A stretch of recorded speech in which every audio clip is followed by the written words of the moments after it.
In the right hands, it serves as protection.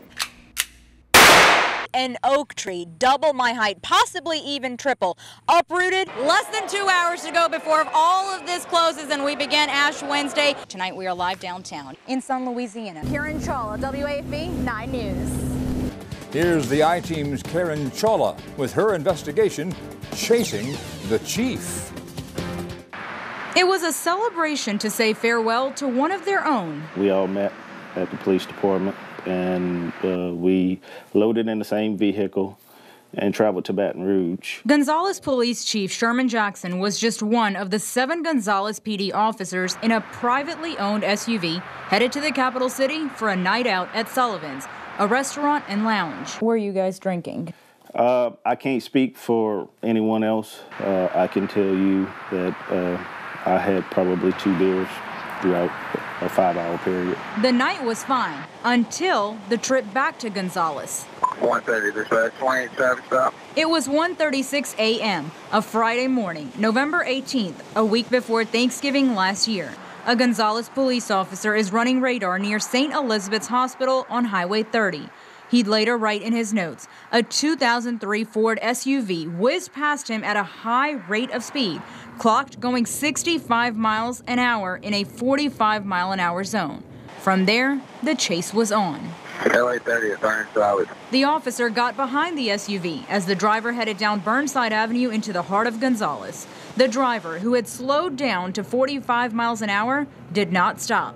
In his report, the officer wrote, "I activated my emergency lights and sirens on my fully marked police vehicle." The I-Team obtained copies of police dispatch audio tapes. Several. We still northbound, Burnside. All while Chief Jackson says he and everyone else inside that SUV being chased thought it was a prank. We looked at one of the guys who was texting on the phone, and we all thought he had set it up to get stopped. Police reports obtained by the I-Team shows officers were going to various locations to assist with the traffic stop.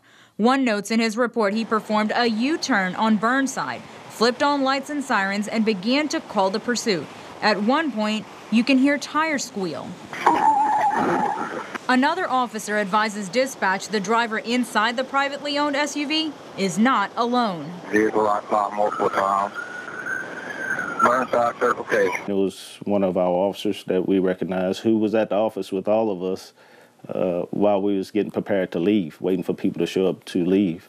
So there again, we thought he was in on it because he knew we were all together. Yet another officer on duty who notes in his report, "I was traveling a high rate of speed to cut off the pursuit," offers to set up spike strips to puncture the SUV's tires. I'm going to try to get up to 61 so the spikes get on. But the driver of the SUV would soon change course, heading toward East Ascension High School. Going eastbound Worthy. And then another turn. Going northbound Irma. The officer with the road spikes has repositioned and notes in his report he began blocking the roadway for safety. I'm Cornview and Worthy. Cornview and Irma. Now I seen some lights down at the end of Worthy at Prepare, and that's when I said, "Well, guys, this not a prank. I think they for real." And that's when the driver of the SUV pulled into the parking lot of Gonzales City Hall. The pursuing officer wrote in his notes, he then got a phone call from his sergeant telling him, quote, "Hey man, that's us. Kenny's driving." The driver of the SUV was Gonzales Police Sergeant Kenny Stell. And he had not been drinking? No. Okay. He don't drink alcohol. The pursuing officer wrote in his police report, 3 of the officers approached his vehicle laughing, saying they thought we were escorting them to the office. He says one of the officers then told him, quote, "Man, y'all ain't got no life." With the chase over and the SUV stopped, the pursuing officer wrote, "No further actions taken." Were any of you guys ticketed? No. If I am doing 65 in a 40 or 45 and you pull me over, am I going to get a ticket? Well, it'll be up to that officer who makes a stop. We allow them to use discretion in many cases. As for no tickets being issued, professional courtesy is one thing. This wasn't a professional courtesy issue. He had the right to do his job if he wanted to. In our view, we perceived it as a prank. But in hindsight, yeah, you know, I tell you this: if we were in anybody else's jurisdiction, immediately we would have stopped. I asked the chief what disciplinary actions, if any, were taken. I was told this is an internal situation and that he did give the driver of the SUV an oral reprimand by counseling him, saying he should have just pulled over. Now, you can also find the full incident report on our website, WAFB.com. For the 9 News I-Team, I'm Kiran Chawla. Isaac came and went. You can put an asterisk by that. But many communities are left preparing for what lies ahead, and that is even more water. Yeah, a different kind. That includes Santa Ma in Ascension Parish, and that's where we find our Kiran Chawla tonight. Kiran? Well, Donna, it's been all day that we've had truckloads of sand being delivered here, and even at this hour, we've got people taking sandbags, and again, these are just precautionary measures, and that's the point that officials want to get across tonight. Listen to the facts, not the rumors. The pumps are pumping, the levee's holding. We're good as long as that continues to happen. A statement meant to dismiss any and all rumors. That being said, the Ascension Parish president is saying don't panic, but just in case, be prepared for a worst case scenario. Our biggest concern was the overtopping our pump station. If that would have happened, Lake Maupaw would have probably came into the Santa Ma area, and that's why we did the voluntary evacuation in the event that that would happen. As of now, all 7 pumps in Ascension Parish are working, but Santa Ma Fire Chief James LeBlanc doesn't want you relying solely on the pumps. We're operating off of mechanical equipment. There's a possibility if you got pumps that are running 5 and 6 days, 24 hours a day, around the clock, that you could have a mechanical failure. So all day, truckloads of sandbags have been dropped off at the fire department, and entire families have been digging, filling, and tying bags. We're just being precautious and getting our sandbags together. This is why so many families are building a sandbag barrier around their homes. The water is just inches away from entering this home, and the Amite River is only expected to continue rising over the weekend. Today we've moved all of our furniture and belongings and brought it elsewhere to try to keep it safe. The initial floodwaters were pushed in by the storm surge from Isaac, but all the rain that has swollen the Amite River has to make its way downstream, so the water levels are expected to rise by at least a few more inches. Another issue, though, these murky waters may not recede till the middle of next week. In the meantime, all eyes are on the pumps. We're hoping that the pumps don't fail, that the levees hold, and we'll keep our house, you know, so we're just praying for the best.